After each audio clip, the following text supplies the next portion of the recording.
ইযা দাখালা আহলুল জান্নাতিল জান্নাতাম ইউনাদি মুনাদিন ইন্না লাকুম আন তাহয়ু ফালা তামুতু আবাদা ওয়া ইন্না লাকুম আন তাসিহহু ফালা তাসকামু আবাদা ওয়া ইন্না লাকুম আন তাশিব্বু ফালা তাহরামু আবাদা ওয়া ইন্না লাকুম আন তানআমু ফালা তাইয়াসু আবাদা।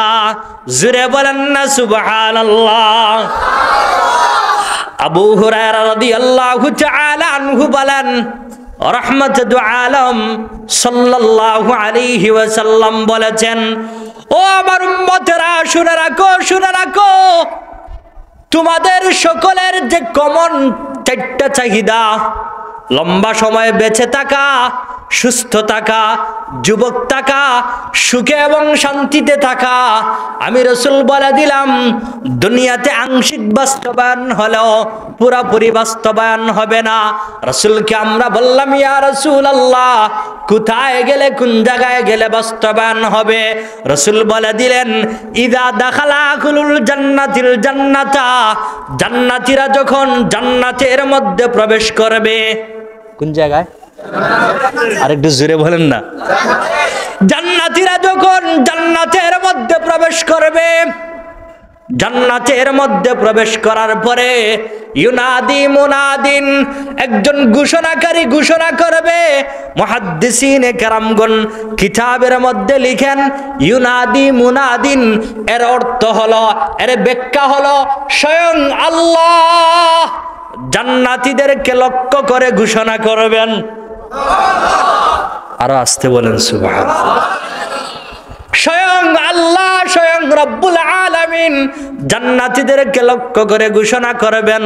আল্লাহ বলবেন, ও জান্নাতীরা শুনে রাখো, ইন্না লাকুম আন তাহয়ু ফালা তামুতু আবাদা, তোমরা জান্নাতের মধ্যে প্রবেশ করেছো, আমি আল্লাহ ঘোষণা করলাম, আমি আল্লাহ বলে দিলাম, জান্নাতের মধ্যে সব সময় তোমরা জীবিত থাকবে, কোনোদিন তোমাদের মরণ হবে না।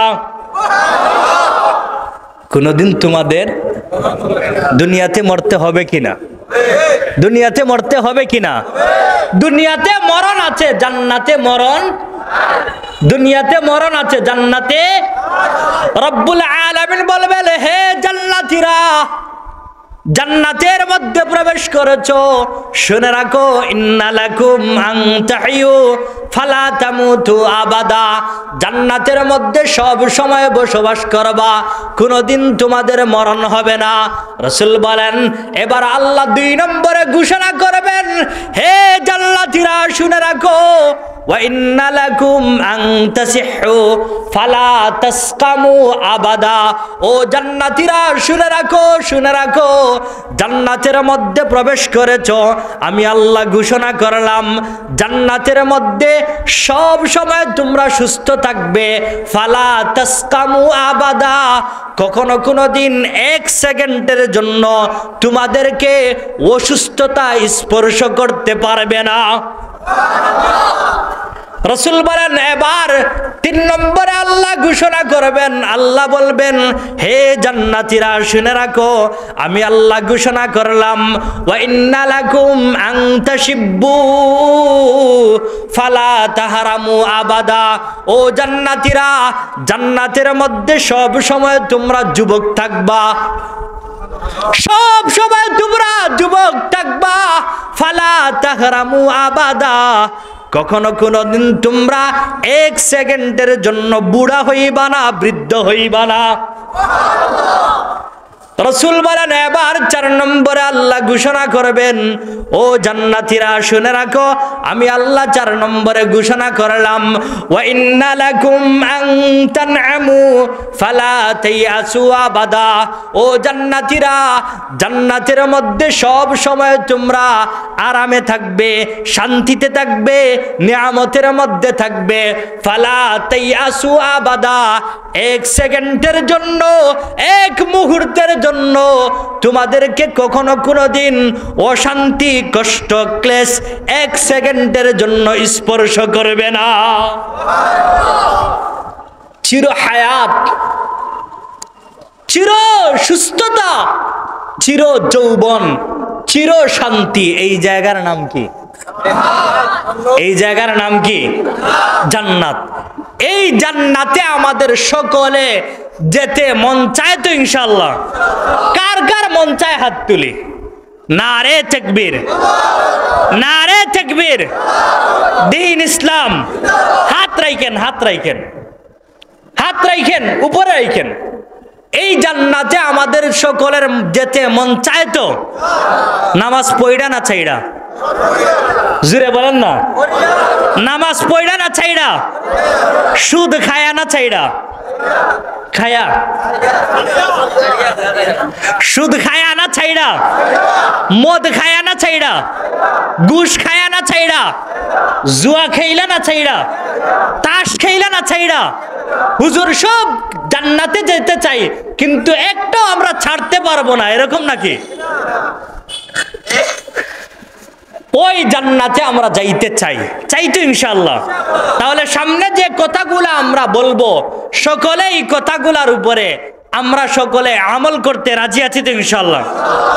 যদি আমরা আমল করতে পারি তাহলে আজকের এই মাহফিল সার্থক, আর রব আমাদেরকে দয়া করে জান্নাত দান করবেন ইনশাআল্লাহ। বলছিলাম মসজিদ আবাদের গুরুত্ব এবং ফজিলত সম্পর্কে আলোচনা করব। আমরা যখন মসজিদে আসি, মসজিদে আসার সময় আমরা বাড়ি থেকে রওনা দেই।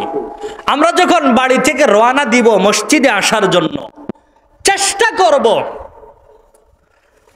করব বাড়িতে যে পুষ্কুনি আছে, বাড়িতে যে টেপ আছে, ঘরে যে বাথরুম আছে, ঘরে যে টেপ আছে, বাড়িতে যে পুষ্কুনি আছে, ওই পুষ্কুনি ওই টেপের মধ্যে, ওই গোসলখানার মধ্যে ওযু করে এরপরে পবিত্রতা অর্জন করে মসজিদের দিকে রওনা দেওয়ার চেষ্টা করব। কেন?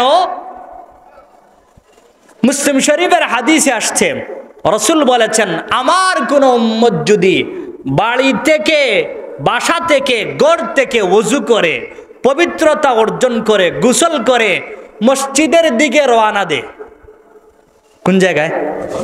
জোরে বলেন না, কোন জায়গায়? আগে আমরা হাদিস শুনি, তারপরে আমরা তরজমা করব। আন আবি হুরায়রা রাদিয়াল্লাহু তাআলা আনহু قال قال رسول الله صلى الله عليه وسلم من تطهر في بيته ثم مشى إلى بيت من بيوت الله ليقضي فريدة من فرائض الله كانت خطواته إحداها تحت خطية والأخرى ترفع به درجة। আরবি তো বুঝেন না, না চিৎকার বাইরে বলতেন সুবহানাল্লাহ। আবু হুরায়রা রাদিয়াল্লাহু তাআলা আনহু বলেন, রাসূল আকরাম সাল্লাল্লাহু আলাইহি ওয়াসাল্লাম বলেছেন, ও আমার উম্মতেরা শুনে রাখো, শুনে রাখো, মান তাতাহহারা ফি বাইতিহি, যে তার ঘরের মধ্যে, বাসার মধ্যে, বাড়ির মধ্যে পবিত্রতা অর্জন করে, গোসল করে, ওযু করে, কি করে? গোসল করে, সবাই বলেন না, গোসল করে, ওযু করে, সুম্মা মাশা ইলা বাইতিম মিন বুয়ুতিল্লাহ, এরপরে আল্লাহর ঘর মসজিদের দিকে চলা শুরু করে, হাঁটা শুরু করে। রাসূল বলেন উদ্দেশ্য হইল লিয়াকদিয়া ফারিদাতাম মিন ফারাইদিল্লাহ, আল্লাহর যে বিধান নামাজ, সেই নামাজ সে আদায় করবে। কি আদায় করবে? কি আদায় করবে? সবাই বলেন, কি আদায় করবে?